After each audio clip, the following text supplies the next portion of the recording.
Joe, the king of the workers of the world. Hi, folks.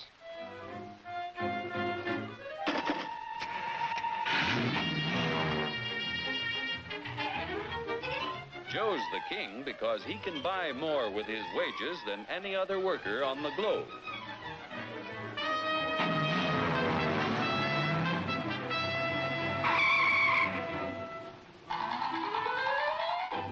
Now, what makes it possible for Joe to earn such a good living? He's no smarter than workers in other countries. Are you kidding? He's no stronger than workers in other lands. Oh, yeah? Well, just watch me.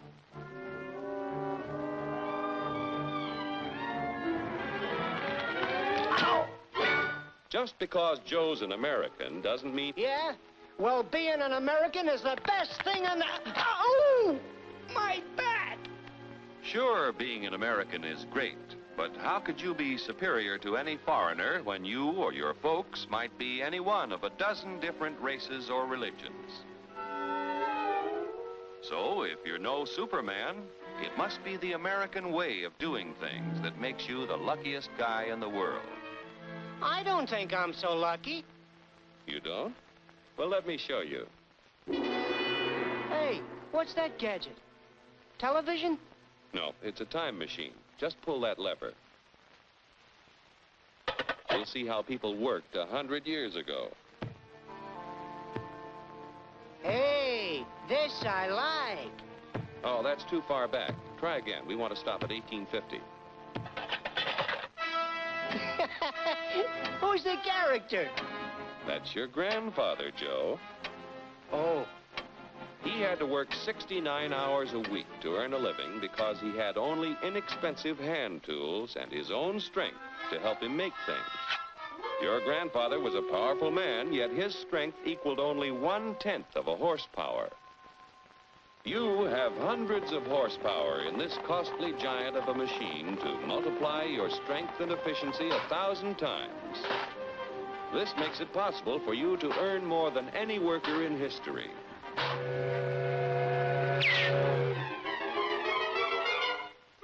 And still have leisure time each day to enjoy life. So I'm lucky. But what about the rich guy who does nothing while I do the work? True, there are rich people who contribute nothing. And there are poor people who contribute the same. But most of the invested capital that buys the tools you use comes from your fellow Americans. 40 million of us have money in the banks.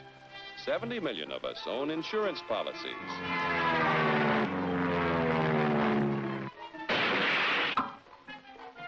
Over 15 million of us invest savings in corporation stocks and bonds, which help to finance industry. Each year, the people of America invest billions of dollars to create new plants and equipment.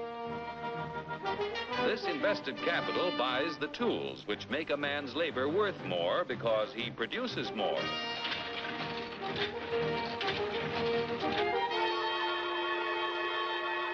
In China, for example, where there is practically no capital available for investment in plants or tools, a man's labor is not worth very much. A coolie takes 10 days to move 10 gallons of kerosene 100 miles at a freight cost of 10 cents a gallon. An American railroad worker takes only 2 hours to move 100,000 gallons of kerosene 100 miles at a freight cost of 1 cent a gallon. The coolie makes 10 cents a day. An average American railroad worker makes $10 a day, or 100 times more than the coolie. The average railroad worker has the benefit of a $20,000 investment in equipment. The Chinese coolie's equipment is worth only 10 cents. With constant improvement in expensive tools and the skill to use them, the value of any man's labor can be multiplied many times. Naturally, the people in this country who invest their savings with industry expect dividends. No dividends, no investments. Without new capital each year to finance new plants, tools, and equipment, labor and management would soon find themselves in pretty bad shape. Yeah, without capital to buy new tools, I might not do so good. But look what a new invention did to my grandpa. For 25 years, he knocks his brains out in the wagon works.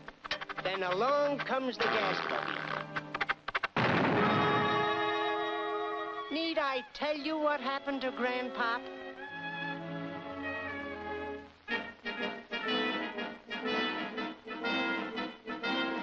The history of our country proves that new inventions create thousands of jobs for everyone they displace.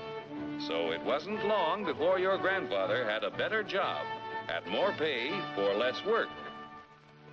Our industrial progress is largely the result of the competitive struggle between companies to capture the market to increase profits. Huge sums are spent each year to make a better product to sell for less. Yet, regardless of how much money is spent to develop a new idea, there is often failure.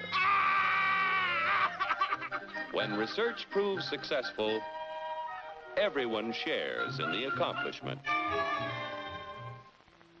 The business which fails to give the consumer as much value as a competitor gives often goes bankrupt. However, on a national scale, competition gives the greatest good to the greatest number by continually producing more and better goods at lower prices.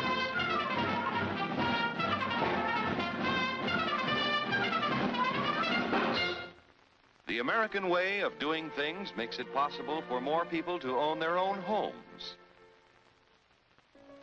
We're only 7% of the world's population, but we have 50% of the radios.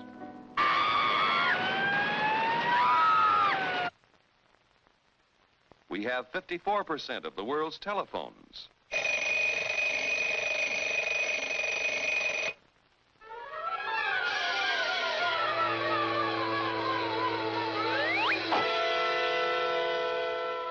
Americans own practically all the refrigerators in existence to give them plenty of ice quickly and easily. That